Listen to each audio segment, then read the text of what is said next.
We get it. You're busy. You want to grow, and we want to help. You're passionate about your craft because it deeply matters to you.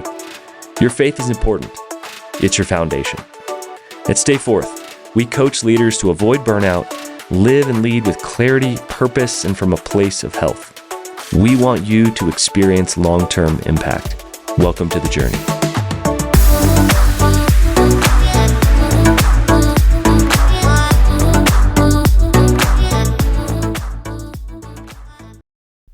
Well, folks, welcome back to the podcast. If you are listening, know that you can also watch on YouTube. So hello, and I'm formally waving to you from our new podcast studio. If you're watching over on YouTube, would love for you to head on over there. I think that the interviews take on a little bit more fun when you can see where the person's coming from, the context of, I don't know, their house, their office, their studio. And of course, it's a little bit more fun to see us interact that way. So hop on over to Stay Forth Leadership Podcast on YouTube. Guys, this is a big week for us here at Stay Forth. This is when we restart and I guess kind of get a new crew or batch of folks in our Effective Leader cohort. So for those of you who have joined us, thanks for taking a risk on this cohort. We believe these 8 weeks will shape your life. If you didn't jump in this time, guys, I encourage you to do this next time, to really invest. Maybe you bring your whole team in there, but it's great to see faces in here. We are starting over with these 8 core skills, and I cannot wait to get to know these folks. Guys, we're going to continue to bring you relevant guests here on the podcast, and this guest is honestly one of my favorite authors. His name is Todd Henry, and I'm holding his book right here called Die Empty. He has another book called Herding Tigers, and he says that leading creatives is not like herding cats, it's like herding tigers. That has been incredibly helpful to me, and I actually recommend that quite a bit to those who lead over creative teams. So Todd is a great guy. He's a great thinker. And I would say in this episode, what really sticks out to me is his discipline. He's writing a book about bravery, but don't get lost in the process of that. This is not about massive decisions. As he talks about here, it's mostly about small decisions that we do over and over again. Guys, this has been the secret sauce that I have found in my life too, is that finding the right things, 5, 10, 30 minutes at a time, end up shaping my life inordinately when I do them over time. I'm currently writing my next book, and so he's speaking directly to me as a wordsmith, as somebody who has just finished his 7th book, and it is called The Brave Habit, and I cannot wait to crack it open once it arrives from Amazon. Todd talks about being a creative professional. It's not what you think. You don't have to work at Google, you don't have to paint, and you don't have to be a photographer to be a professional, let alone a creative professional. He talks about a creative being someone who makes decisions, creates solutions. I'm guessing that's you as you listen. So friends, I love this interview. We're going to bring you ones that kind of go across the board. I don't care who you are. You need to have brave habits. You are a creative professional and you are a leader. You have influence. We want you to steward that influence. We're going to continue to have conversations like the one with Todd, like the one we've had the last few weeks around your health and your impact. Friends, let's start off the year right. We are still early in the year. It's okay if you've gotten off track on your goals, but let's create some brave habits and shape our way forward. Enjoy my conversation with my friend and my second-time guest, Todd Henry. And by the way, hang around for the lightning round at the end. You don't want to miss it. Thanks, friends. Enjoy this interview.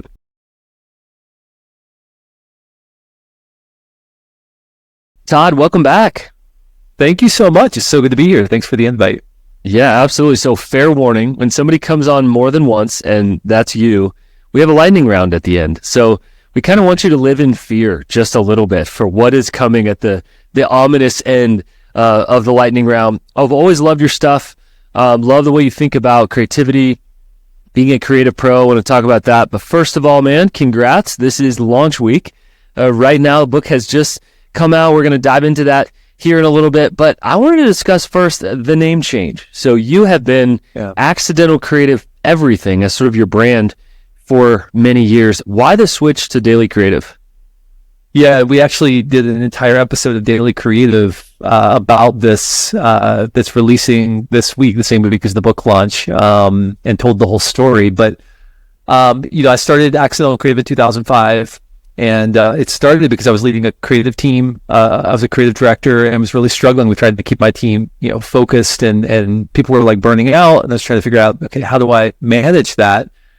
And could really find a lot of great answers. And so as I was doing research and trying some things, I found some things that were working. And this new thing called podcasting had just started. So I thought, hey, I'll launch a podcast and put it out there. And it caught on and became kind of a thing. And it was called The Accidental Creative.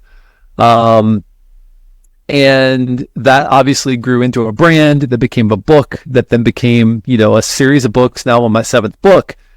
And I've always had an uneasy relationship with that name. It was sort of something that I did as kind of a lark when it wasn't even a business yet, just as like a kind of catchy name. But it never really resonated as a brand because it's the opposite of what I talk about. I mean, I talk about really the intentional creative is so much. Yeah, exactly. Right? Exactly right. And so, I would go speak at, every conference I go speak at, people are like, so help me understand why accidental, why is accident, and it's totally true. Like it's sort of, and I had all these ways of explaining it. Like, well, it's about creating creative accidents where you have these dangerous intersections where ideas like forge and all this stuff. But at the heart of it, like it was never a really resonant brand. And so there was that was the renaming was due to that. And then, as I was writing this book, The Brave Habit, in the book, I challenged people to ask all kinds of really dangerous questions, some brave questions. And one of the questions that I began asking myself was, if I were to start over, like I did back in 2005 with Accidental Creative, if I were to start over, would I be doing things the way I'm doing them now? And the uncomfortable answer I came to was no, I wouldn't. I would be doing a lot of things differently. And then the next logical question, of course, is, well, then why are you doing them that way? If that's not the way you would do them if you were starting over. And so I had some really difficult decisions to make. And we completely reinvented the show. We started over after, I think, 2,500 episodes we've done, 2,500, 3,000 episodes of the Accidental Creative. We removed the entire back catalog, started over as Daily Creative on January 1st, 2024, started over with episode 1. So the entire back catalog is gone, like 18 years of work, completely gone. Started over with a new brand. It's a new vibe. It was kind of an interview show before, and now it's really more story driven and narrative driven. Because that's kind of where I feel like people are right now. That's kind of where I wanted to meet them. And it kind of plays into my strengths too, as a creative director, Sure.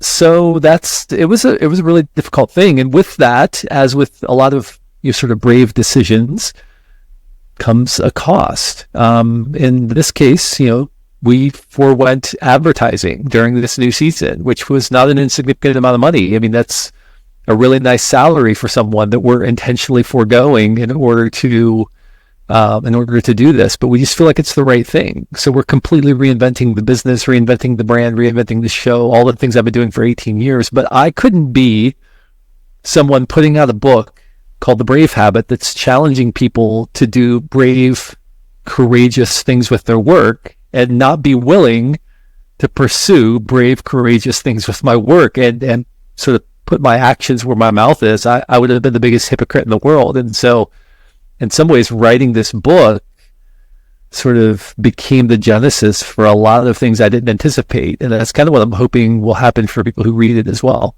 Sure. Yeah, the message you needed and an integrity kind of gut check along the way. Can you give an example or two, some other habits that you had to kind of reinvent? Yeah, I mean, I think for me, with doing a reinvention of the show and the way that we've done it, I realized I'm not going to be able to do this alone anymore. I mean, I've always done the podcast on my own. And so I brought in a producer, a really brilliant guy. I'd worked with him in the past. He'd done a lot of work on herding tigers back in 2018 when he worked for an agency. He'd helped put together some narrative and some visuals for herding tigers for me.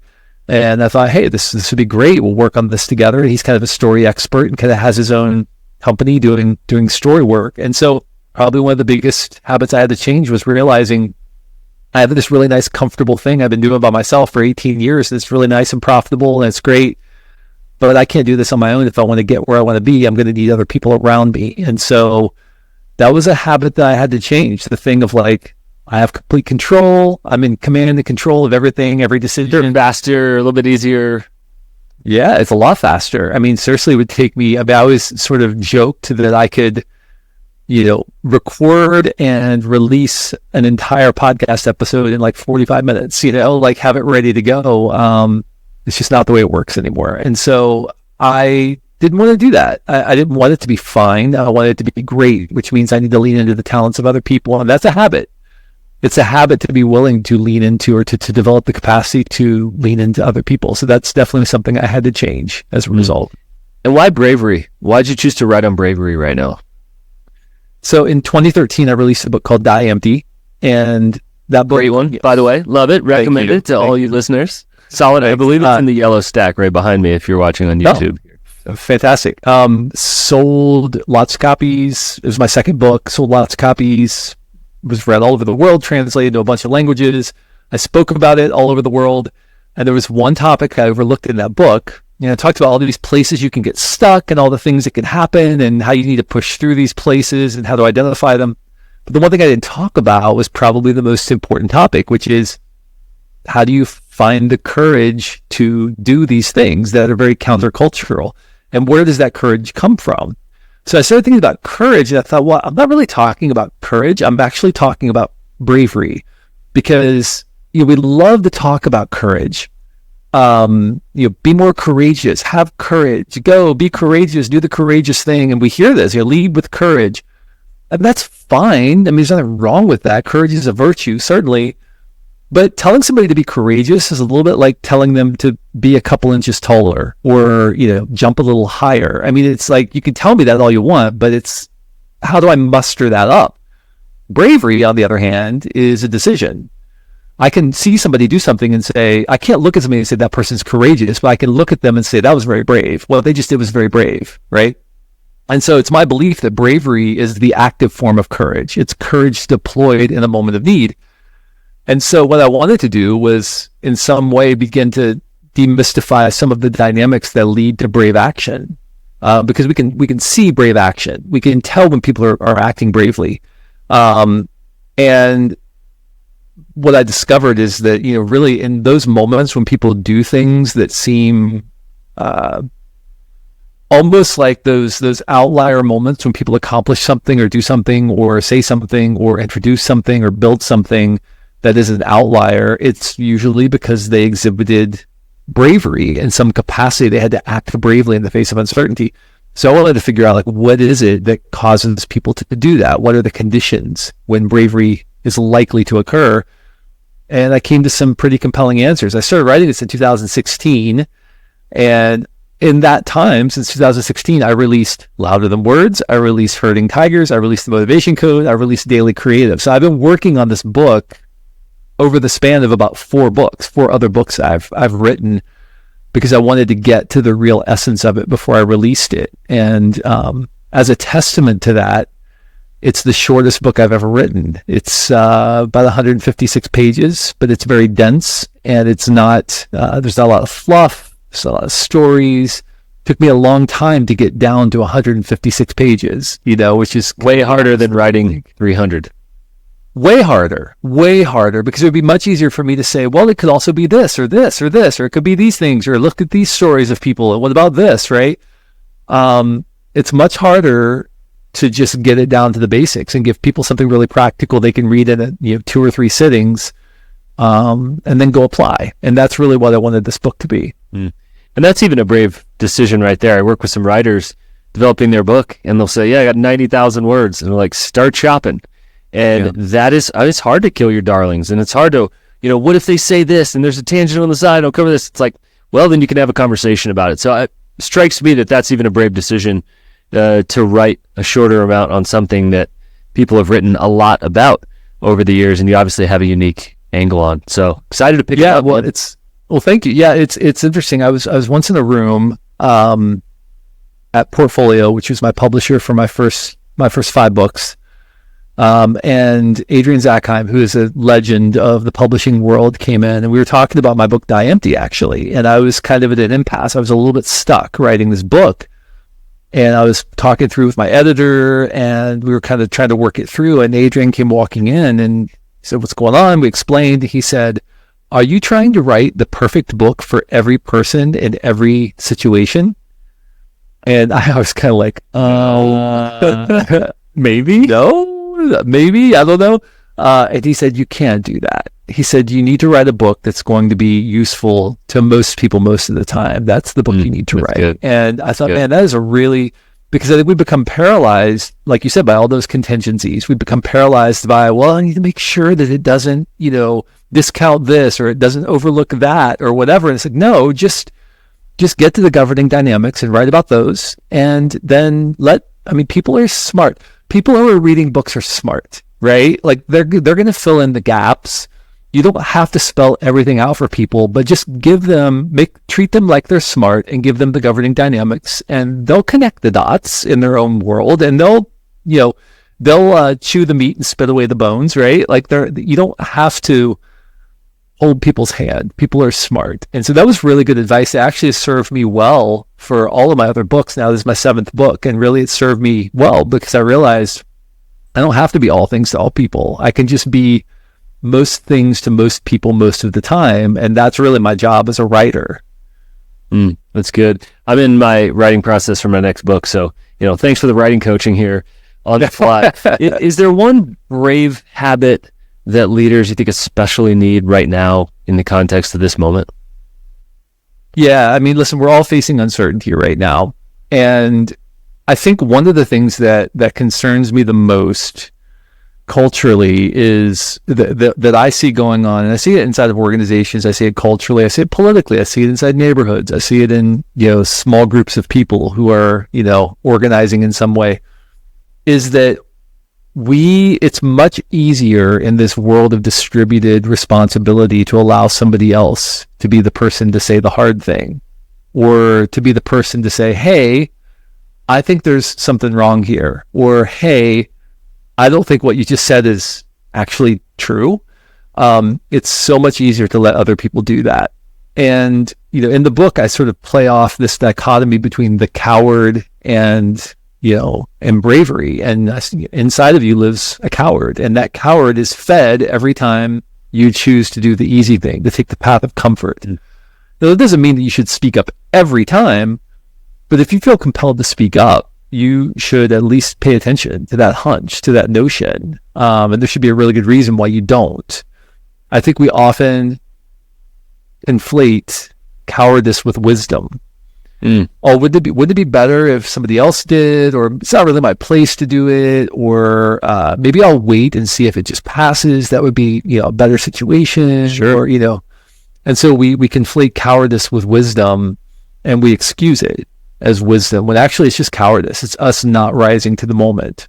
And so the thing I see is out of organizations is leaders not being willing to say the things that are plain truth, that are right in front of us.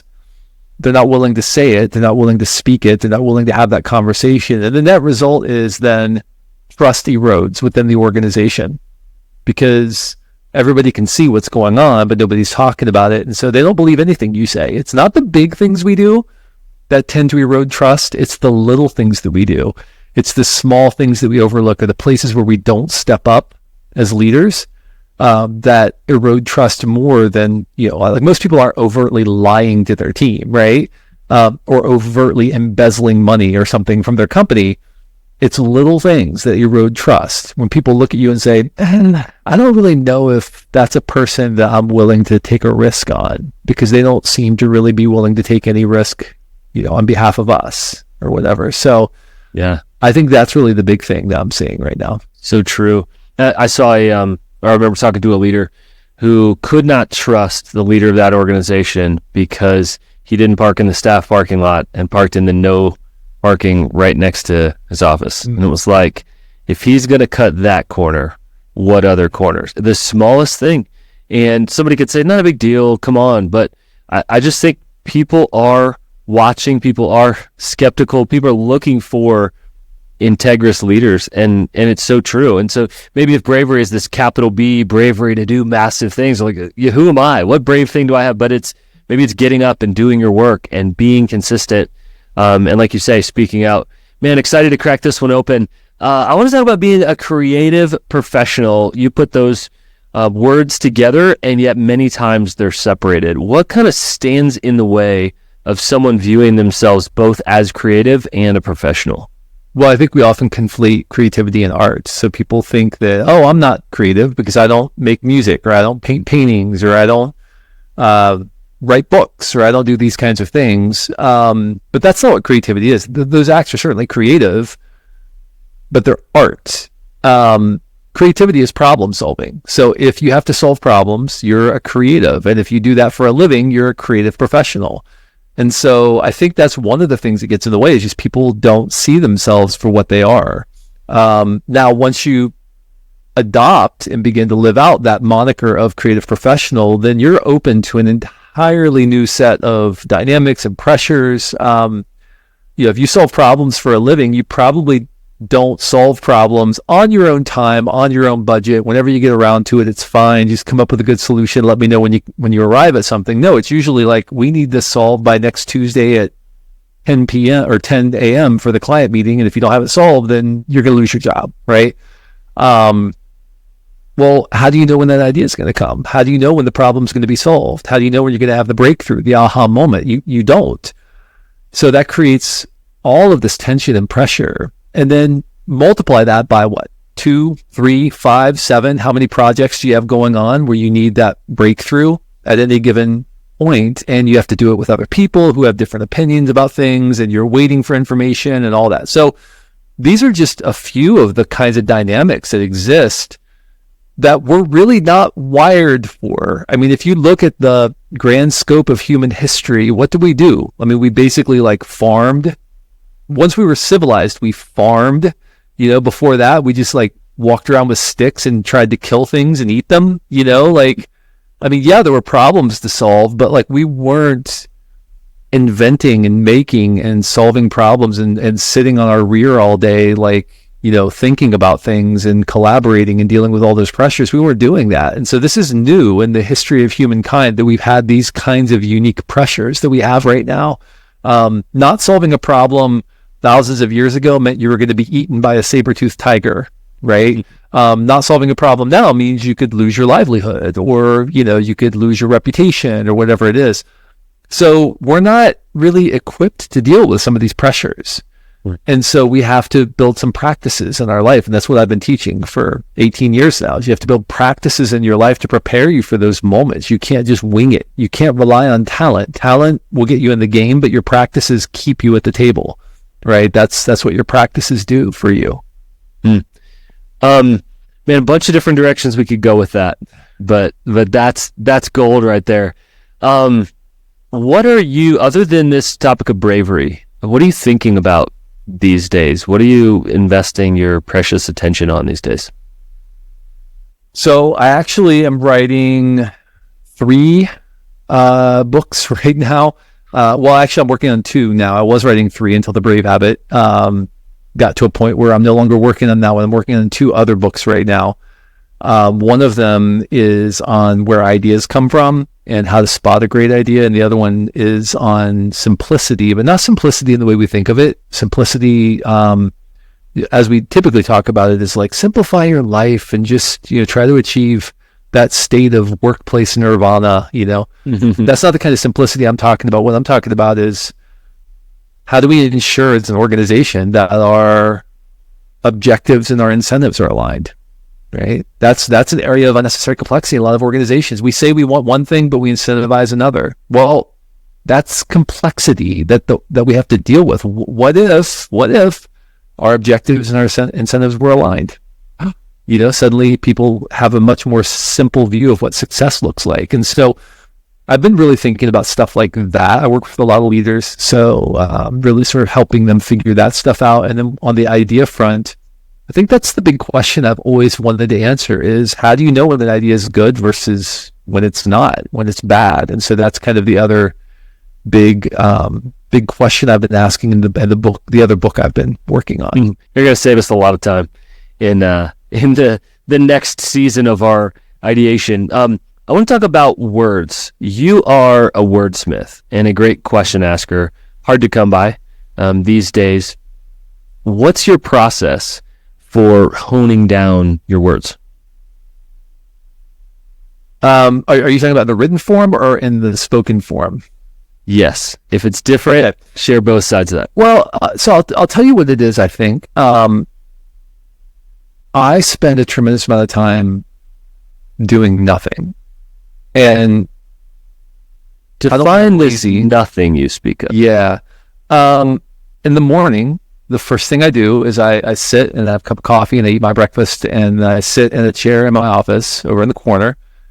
And I do some study, but I spend a lot of time just synthesizing, just thinking, just letting my mind wander and getting to the places that I normally wouldn't get to when I'm in a distracted state. When I'm sort of bouncing and flitting from thing to thing is what most of us do. I think most of us are so busy we're not even aware of what's on our mind. And so a big part of my work is just figuring out what's on my mind. What are those patterns that are being formed that I'm not even aware of? And so, I mentioned I've been working on the Brave habit for 7 years. The core idea of that I started speaking about in like 2019, but it wasn't quite ready yet. Like it wasn't fully there yet. And so it had to simmer some more. I had to give it more space to kind of coalesce. I needed to do some more research. I think that you have to give an idea space until it starts to feel a kind of weight or a kind of gravitas. It has to feel like there's something more to it than just a hunch. Most people put ideas out way too early.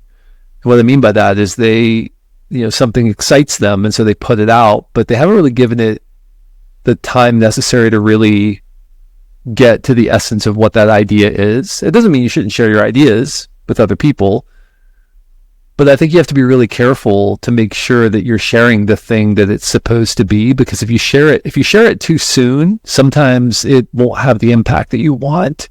If you wait just a little longer until you get to the essence of it, then sometimes it'll have much more impact. Because people will only pay so much attention to you, and if you're sharing things that don't have that weight of profundity to them, then people will say, okay, that's interesting, and they'll move on. And the next time you come along with the more refined version, they'll say, oh yeah, I've heard this before, right? Yep. Well, no, not really. No, I've heard it before, and they just kind of gloss over it. So I think you have to be really careful. But for me, the biggest part of it is just that time I spend in solitude and just allowing my mind to wander and discovering what's on my mind. That's good. This strikes me as bravery as well, to not do the 15 or 20 other things on your mind projects, because that's become a discipline for you. A friend of mine said many years ago, without margin, there's no imagination. It was one of those like, oh, I wish I would have said that, but I repeat it weekly. It's like, man, I need that in order to dream again. Let's talk a little bit about crafting meaningful words.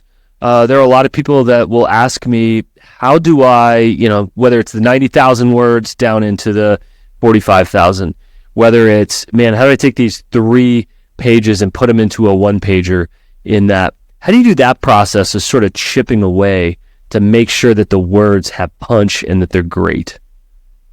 So it's a multi-part process, but I would say a phrase that one of my editors, a brilliant editor, Nikki Papadopoulos, would use with me all the time when we were trying to get to the core essence of a book was idea set. You have to get to the idea set. What's the idea set? And the idea set is that the core messages in the book that reinforce the central theme. Most people think that to write a book, you sit down and you just start typing with page 1, and you just type through until you get to the end. And that's not the way books emerge. I write my books inside out. I write a section that might be in chapter 6, and then I'll write a section that's in chapter 2, and then I'll write a section in chapter 9. And very rarely do I sit down and write an entire chapter.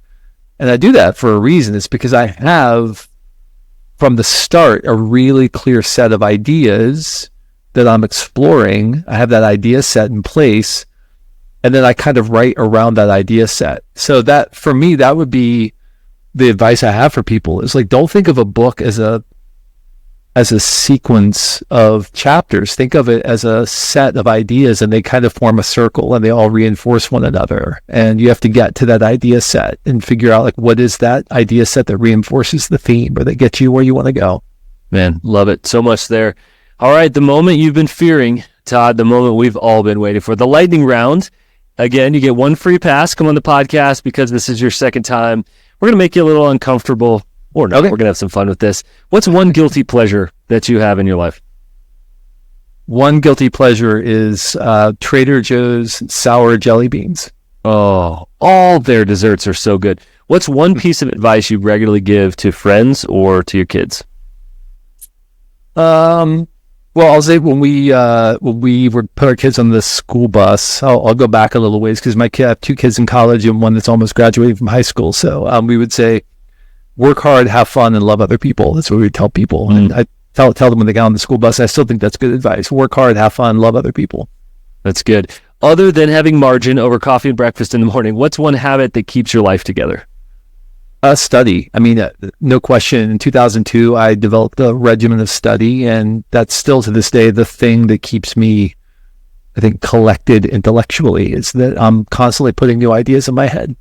All right. If we're in a big city, and I say, dinner's on me, man, doesn't matter what it is, where are we going?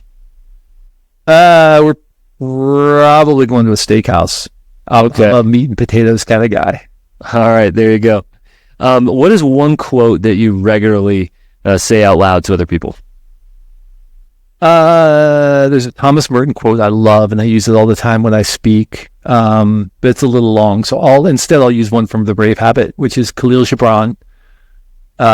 In the prophet he wrote, verily the lust for comfort murders the passion of the soul and then walks grinning in the funeral. And I think that the lust for comfort murders the passion of our soul. And I think it often causes us to retreat into a place of cowardice. But the part of it that kills me is the next line, which is, and then walks grinning in the funeral, right? When we succumb to comfort and cowardice, we murder our own soul. Wow. But when we choose bravery, we become fully human. So that would be my encouragement to people. Serious mic drop moment. What's one movie that brings you to tears when you watch it? Any movie with an underdog, where an underdog overcomes the odds. So I'm going to go with Rudy, actually. The movie Rudy, yeah. So good. Last one, just to get serious, an encouraging word that you can offer our listeners. There's somebody out there who's struggling. Somebody out there who said, this book's never going to happen. This piece of content I've created sucks. I should do everybody a favor and quit. That leader that's down right now, what's one encouraging word you can leave them with? Yeah. So here's the thing. I've written 7 books since 2010. So 7 books in 13 years. But I've never in my life written a book. Never have. I've written words that become sentences, that become sections, that become chapters, that become books. So I know that sounds maybe a little reductive and maybe a little pandering to people, but I just want you to know, like, the way I approach my work is this. I sit down and I write 500 words every single day, and Monday through Friday. And Monday through Friday, if I write 500 words, that's 2,500 words a week. And that's a chapter every 2 weeks. That's a couple chapters a month. That's a draft in 6 months. That's all you have to do. As Austin Kleon says, don't focus on the noun, focus on the verb. Don't focus on being a writer, focus on writing. If you want to be a musician, I just did an interview for my podcast. It's going to release in a couple weeks with Thad Cockrell, who didn't even start playing music until he was in college. And then he wrote 8 songs and said, okay, I've got 8 songs. I'm going to put an album together, right? I'm going to make an album because I've got 8 songs. And then he put that album together, like spent all his money making that album. And it got like massive reviews from all these big magazines. It was like album of the year and all this stuff, crazy stuff. And you could look at him and be like, oh, well, I should be like that. I should just wait until I've got like 8 songs, and do a thing. But the reality is the guy was sitting down, like working and writing and doing his thing, for years. because music was just his thing. That's what he did. He's a musician. That's what he does. He makes music. And so my encouragement to people is just listen, you don't have to do everything. You just have to do today's work. That's all you have to do. You don't have to write a book. You just have to write 500 words today. That's all you have to do. Just write 500 words. And if you do that enough days in a row, you're going to get better at your craft. And eventually you're going to have a body of work you can point to with pride. Beautiful. My friend, congrats. The Brave Habit. Can't wait to crack it open. This is launch week, friends. Go to Amazon and grab a copy. Todd, keep putting out great work. Thanks for what you do. Thank you.